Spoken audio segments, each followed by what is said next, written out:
welcome back to another episode of Phobia Friday. So Phobia Friday is the short little mini-series as a subdivision or sub-podcast of the Fearcast. The Fearcast, of course, is the podcast dedicated to OCD, anxiety spectrum disorders, treatment, and getting your life back. My name is Kevin Foss, by the way. I'm a licensed clinician, and I specialize in the treatment of these things. And we are going to be talking today about a phobia. So just very briefly before we jump into this, if you would like to learn a little bit more about phobias or anxiety or OCD, go over to fearcastpodcast.com. You can see all the past episodes of the Fearcast and Phobia Friday to learn a little bit more about those things. Also, the Fearcast is ideally, or it has historically been, a question and answer based podcast. So if you have a question about a phobia, or if you have a question about this episode's phobia, you can go over to fearcastpodcast.com and you can go to the submit a question link there, and you can ask a question about it, and I will likely put that up on a future episode of either Phobia Friday or even of the Fearcast itself. If you would also like to share your experience with a phobia or even this phobia, you can go over to fearcastpodcast.com and you can let me know about it there. And perhaps if you'd even be willing, I'd be more than happy to interview you about your experience. So consider doing that if that's something that you are interested in or would like to challenge yourself with. That would be fantastic. So why don't we just jump right into this? So the first thing to do is to define the difference between a fear and a phobia. The fear is going to be that unpleasant emotion caused by the perception of danger, whereas the phobia is going to be an excessive and persistent fear of objects or situations that may or may not be actual threats. So, and sufferers of phobias often respond to those phobias with excessive attention, energy, action, and avoidance. So the key here is the excessive part. All right, everybody. So this episode, we're going to be talking about something, and I'm going to try to make this one right again. Casadastraphobia. Casadastraphobia. I think I'm saying it right. Maybe I am, maybe I'm not. But Phobia Wiki defines this as the irrational or pathological fear of falling toward the sky. So this is actually one that I was aware of when I was very, very little. I distinctly remember in elementary school walking around and looking at the building. So Southern California schools are generally built to be open to the elements. So there's obviously the classrooms, but we don't really have like hallways. All the hallways are generally open to the outside because we have, I guess, good weather down here. But walking around, some of them have coverings, some of them have like half coverings, some of them have awnings. And I kind of had this thought, like as I was walking around going, if gravity just reversed itself and I flew upward, what would stop me from falling just into the sky, into the nothingness of the sky?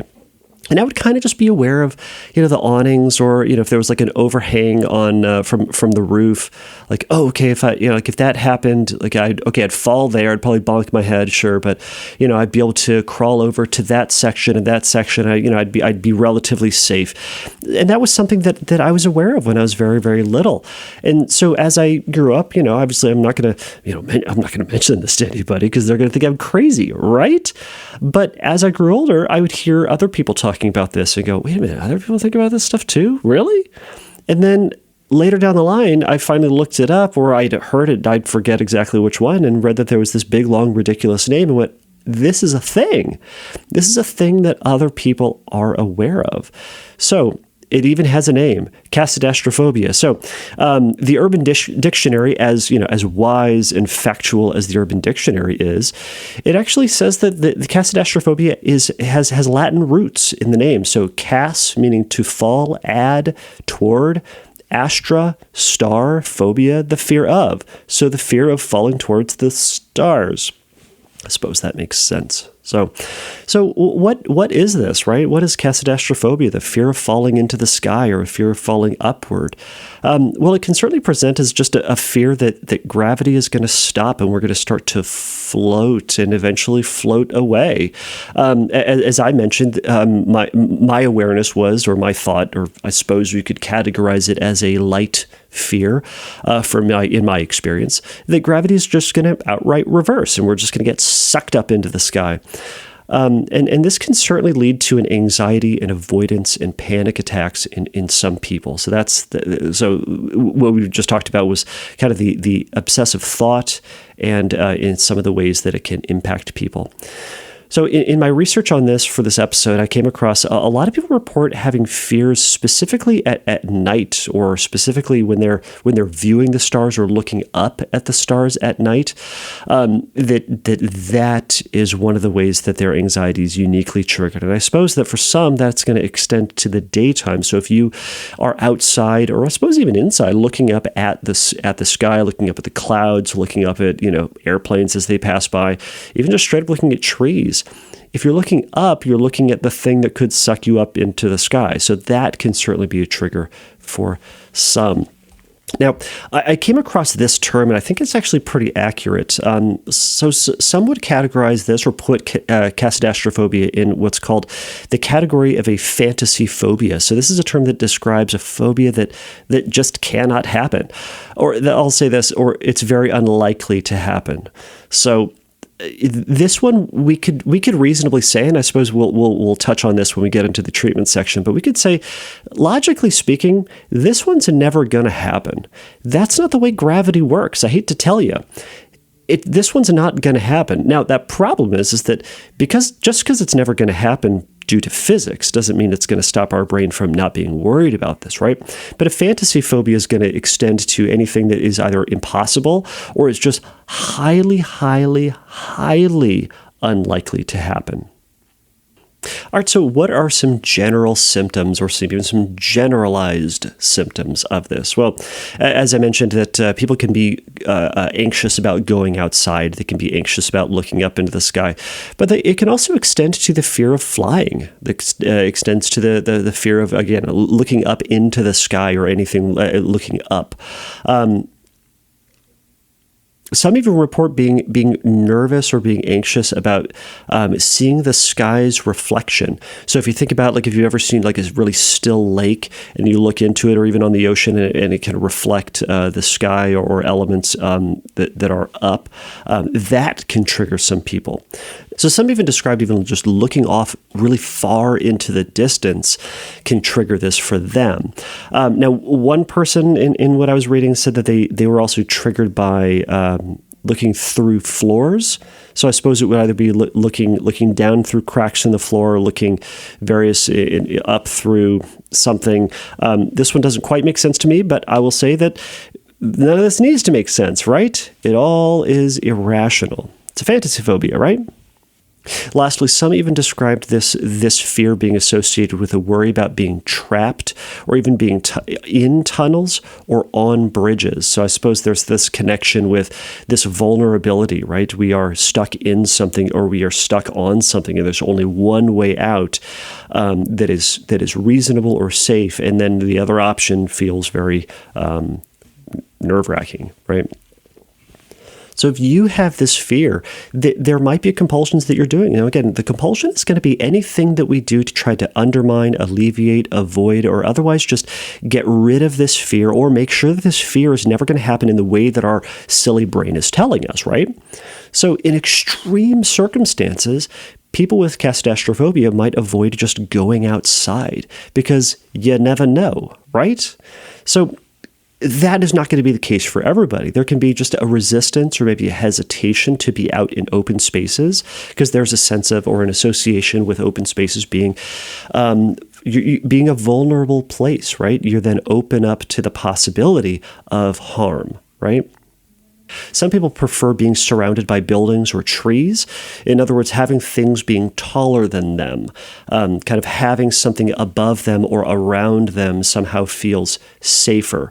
And to that point, I can certainly acknowledge that. I have, in my ridiculous fear of heights, and I know this is kind of the then reverse of this, when I specifically noticed this when I was skiing or snowboarding as a younger fella, and if you're over halfway up the mountain, if I am over halfway up the mountain, and there isn't really a whole lot above me, oh my gosh, I felt uncertain, I felt unstable, and my feet started to cramp up like I was a bird trying to grab onto a branch or something like that. It felt really weird. But if I was lower, if I was kind of at the base of the mountain and kind of somewhere like between the base and halfway up, I felt completely fine. Does it make sense? No, but it doesn't need to, right? Now, of course, while I did just mention that some prefer to be around buildings or tall trees, I also read that some stories about people who avoid being around tall buildings or looking up at them, as that is kind of, those tall buildings are connected to the sky, and it kind of triggers that thought of being sucked up into the sky. So lastly, some people will also describe preferring to walk close to buildings or close to walls just to make sure that if they do fall upward, they're going to fall onto something. Ultimately, within this, there's going to be a lot of hyper-awareness of where you are and hyper-awareness of the surroundings of where you're at, just to make sure that if just by the off chance that something were to happen, you get sucked up, you land on a thing, and that you're going to ultimately be safe. Because what's going to happen if you get sucked up into the sky? I don't know. But that actually brings me then to the treatment part of this. So the treatment for this is obviously going to be, from my perspective, it's going to be cognitive behavioral therapy, exposure and response prevention, and mindfulness. So the first thing we're going to do, if you are in treatment, the first thing I'm going to do and advise to y'all who are listening to this is to consider, what is the story? What is your brain telling you about this? And then to use as best you possibly can, what does your most logical, reasonable, rational brain say about this? You can go through, how often does this happen? Is this something that happens a lot? How many times have you experienced the reversal of gravity? How many times have you heard stories about it? And you're going to sit here and probably say, Kevin, never, but it's irrational. And I'm going to say, great, you are absolutely right. Because part of what we want to do is to bring in our rational brain in those situations where our anxiety is kicking up. We can use our rational brain as grounding and as motivation and encouragement to go do the thing that we're afraid of. That's what our giant prefrontal cortex is good for. It's good for defying our dumb lizard brain that just says, seek safety all the time. Don't do anything dangerous because you might get hurt, and that's bad. So we're going to use our giant prefrontal cortex to override that and say, okay, I know this is scary, but I'm going to do this anyways. And that's the motivation that we have to go do exposures. So in addition to that, one thing that we can do is to consider, who's the most logical person we know? Who's the most rational, down-to-earth person we know? No pun intended. But who's that person? And I go, okay, if I were to go up to that person and say, hey, logical person, so I really need to be near buildings, or I can't really go outside because I'm afraid that just in case, gravity reverses, I'm not going to get sucked up into the sky. Do you think they're going to go, you know what? You're totally right. That's a good thought. You should make sure that you never go outside. Do you think that they would say that? Or do you think they're going to go, that sounds a little crazy? Now, again, I use the word crazy liberally and lovingly, as I think we all should in regards to our own anxieties. But you can say, all right, the most logical person was, again, down-to-earth, reasonable friend of mine or family member or loved one who cares about me. They aren't worried about this, and they aren't caught up on this thought. And they're reasonable. Maybe I can trust their rationale, even though my gut and my anxiety is suggesting otherwise. So mindfulness as a tool, by the way, is just going to be used as a technique to start getting used to and making space for our anxiety. Our compulsions are there to try to get rid of the fear, get rid of our discomfort. We want to use mindfulness to just gently acknowledge and accept the fact that we're feeling uncomfortable, and to remind ourselves, fear and discomfort is part of living life, and that's okay. You and I can survive that feeling, and we're gonna make space for it and monitor, meaning tolerate that feeling as it's there for the time that it's there, and notice the quality of it. How does that anxiety sit in my body? Where is it? Take curiosity on it. Is it in my stomach? Is it in my chest? Is it in my shoulders? Is it in my back? Is it in my feet? And just stay with that and go, okay, I feel that feeling, but what else is happening around me too? I am snowboarding. I'm in my office. I'm walking to class. I am going to this business meeting. And kind of say, okay, these are the things that are actually happening right now. Additionally, I'm having this thought. All right, I can accept this thought as a thought, but my reality differs from this thought. And I can't predict the future, and I can't attempt to do so. But I can say right now nothing's happening, or right now all of X is happening. So all of that can help you to just get used to that feeling. But ultimately, the most important thing that we can do is to expose ourselves to that fear. And exposing ourselves and also pulling back from any compulsive behaviors. So one of the things that we can do then is to make being outside a part of life. So for you, going to restaurants that are outside, walking more often, hiking with friends, parking on the top of parking structures, all of these things that are going to help you to avoid or prevent being around coverings or being in those, quote, dangerous or uncomfortable places. Secondly, I would challenge you to walk where there are no coverings overhead. So take the path to class that doesn't involve coverings. Take the walk to work that doesn't involve coverings. Another thing that you can do if you're worried about that looking up structure or that looking up effect, start with a tall building, or maybe there's a building that you're triggered by particularly. So stand outside of it and look at the bottom of it, and then slowly start bringing your eyes upward towards, one floor at a time, and stay at that one floor visually until your anxiety starts coming down a little bit, or until you start to that discomfort starts to dissipate, because it eventually will. And then challenge yourself to go one step up. And notice that floor, and then go back to your body and notice that feeling, and then go back to the floor and see, okay, am I willing to then go up again to the next one, and keep going up until you're looking at the top. Ride that wave of anxiety as you progressively start to go up and then down with your anxiety, and waiting for those kind of butterfly, that uncomfortable feeling to eventually subside. So lastly, there are a lot of other things that you can certainly do with this. So I'm going to include a video on the episode page on fearcastpodcast.com. And it's a video that is of this fear, and it's of things of gravity reversing and things just flying up. This video might be triggering to some folks. If you do in fact have Casadastraphobia, this might be triggering to you. So just know that the point of this is to watch it and to say, yeah, this feels uncomfortable, and maybe this could happen, though it's highly, highly unlikely. But we're going to sit and to tolerate the thought of it, because in the actual event of gravity reversing itself, that would be awful, objectively awful. However, it's not happening yet. What's happening right now is you sitting at your computer watching that video, or you looking outside, or you in a field somewhere looking up at the stars. That's what's actually happening, not you falling into the sky. Separating those two and to recognize that we have thoughts and we have feelings, and we have our genuine experience around.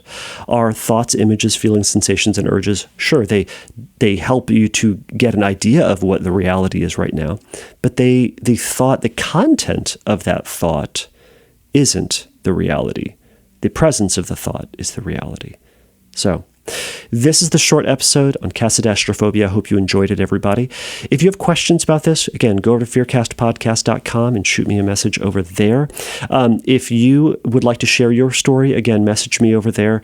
And if you would like to discuss another fear for a future episode, let me know as well. Please remember, everybody, that the Fearcast is not substitute for psychotherapy. If you need help in your own recovery, go over to fearcastpodcast.com. There's going to be the Find Help link there. Click on that, and you'll be able to find some links that might be helpful. All right, everybody, you made it through again. Please remember, take a risk, challenge yourself, and don't take your brain too seriously. Bye.